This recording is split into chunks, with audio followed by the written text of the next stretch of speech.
মিনাসান কনিচিওয়া। তো আমাদের আজকের টপিক ও পার্টিকেলের ব্যবহার। ছোট ছোট 5টি নিয়মের মাধ্যমে আমরা শিখব যে আমরা ও পার্টিকেলটাকে কিভাবে এবং কোন কোন জায়গায় ব্যবহার করতে হবে। তো আজকের ভিডিওটি শুরু করা যাক। প্রথম পয়েন্ট, নাউনের সাথে ও পার্টিকেল বসে তার সাথে ভার্ব বসবে এবং ভার্বটা অবশ্যই ট্রানজিটিভ ভার্ব হবে বা ঐচ্ছিক ক্রিয়া। ট্রানজিটিভ ভার্ব নিয়ে যখন বাক্য গঠন করা হয় তখন অবজেক্টের পরে সবসময় ও পার্টিকেল বসে। ট্রানজিটিভ ভার্ব চেনার অনেকগুলো নিয়ম আছে। যে বাক্যের মধ্যে সাবজেক্ট, অবজেক্ট এবং ভার্ব তিনটেই থাকে তাকে আমরা ট্রানজিটিভ ভার্ব বলবো। আরেকটা ভাবে জানা যায়, কোনো ব্যক্তি বা প্রাণী কোনো কিছু বস্তু নিয়ে কাজ করলে তাকেও আমরা ট্রানজিটিভ ভার্ব বলবো। এরকম বাক্য যেখানেই থাকবে সেখানেই অবজেক্টের পরে ও পার্টিকেল বসাতে হবে। উদাহরণ দিলে তোমরা খুব সুন্দরভাবে বুঝতে পারবে। ওয়াতাশি ওয়া গোহান ও থাবেমাস, আমি ভাত খাই। এখানে ওয়াতাশি হচ্ছে সাবজেক্ট, ওয়াতাশির পর ওয়া বসলো, গোহানটা হচ্ছে অবজেক্ট এবং থাবেমাসটা হলো ভার্ব মানে ক্রিয়াপদ। আরেকটা ভাবে বললে ক্রিয়াপদ মানে যেটা আমি কাজ করা বোঝাচ্ছে, ভার্বের আগে সবসময় ও পার্টিকেল মানে ডাইরেক্ট কাজ, যে আমাকে পুরো ডাইরেক্ট কাজ করা বোঝাচ্ছে, সবসময় তার আগে ও পার্টিকেল বসবে। চোখ বন্ধ করে ও পার্টিকেল বসিয়ে দিতে হবে। এখানে একটা নোট আছে, বাক্যের মধ্যে যদি সাবজেক্ট উল্লেখ না থাকে তাহলে আমি নিজেকে একটা আমি বলে সেটাকে সাবজেক্ট ধরে নিতে হবে। দ্বিতীয় পয়েন্ট, নাউন ও শিমাস বা করা। কোনো নাউনকে ভার্ব করার জন্য সেই নাউনের পরে ও পার্টিকেল দিয়ে শিমাস যোগ করা হয়। খেলাধুলো করি বা মিটিং করি, তো এগুলোর পরে ও পার্টিকেল শিমাস দিয়ে এগুলোকে ভার্ব করে নেওয়া হচ্ছে, নাউনের থেকে ভার্ব হয়ে গেল এগুলো। উদাহরণ দিলে বুঝতে পারবে। টেনিসু ও সিমাস।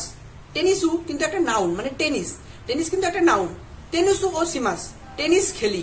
পাতি ও সিমাস, পার্টি মানে পাতি, পাতিটাও কিন্তু একটা নাউন, তো পাতি ও সিমাস পার্টি করি। 3 নম্বর পয়েন্ট, প্লেস ও পার্টিকেল দিয়ে মোশন ভার্ব। কোন স্থানে মোশন ভার্ব অথবা গতিশীলমূলক কাজ হলে সেই জায়গার পরে ও পার্টিকেল বসে। আমরা মোশন ভার্ব কি করে চিনব? আরোখিমাস পায়ে হাঁটা, হাসিরিমাস দৌড়নো, ওয়াতারিমাস পারাপার করা, সানপোশিমাস হাঁটা, এগুলো হচ্ছে মোশন ভার্ব অথবা গতিশীল ক্রিয়া। এগুলো দিয়ে উদাহরণ দিলে তোমরা খুব সুন্দরভাবে বুঝতে পারবে। মাইয়াশা কোয়েনো হাসিরিমাস, প্রতি সকালে পার্কে দৌড়াই। মিচি ও আরোখিমাস, রাস্তায় পায়ে হাঁটি। 4 নম্বর পয়েন্ট, নাউন অথবা থিংস এর সাথে ও পার্টিকেল দিয়ে এক্সটার্নাল ভার্ব। এক্সটার্নাল ভার্ব বলতে কোনো কিছু থেকে নেমে আসা।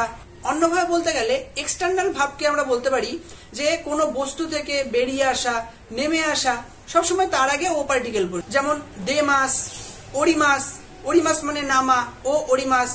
তারপর হয় কুদারিমাস, কুদারিমাস মানেও নিচে নামা। উদাহরণ দিলে তোমরা খুব সুন্দরভাবে বুঝতে পারবে। শিচিজিনি উচি ও দেমাস, 7টার সময় বাড়ি থেকে বের হব। উমেদা দে দেনশা ও ওরিমাসিতা, উমেদা স্টেশনে ট্রেন থেকে নেমেছিলাম। তো এই ছিল আমাদের ও পার্টিকেলের ব্যবহার। খুব ছোট ছোট এবং খুব সুন্দর ছিল ব্যবহারগুলো।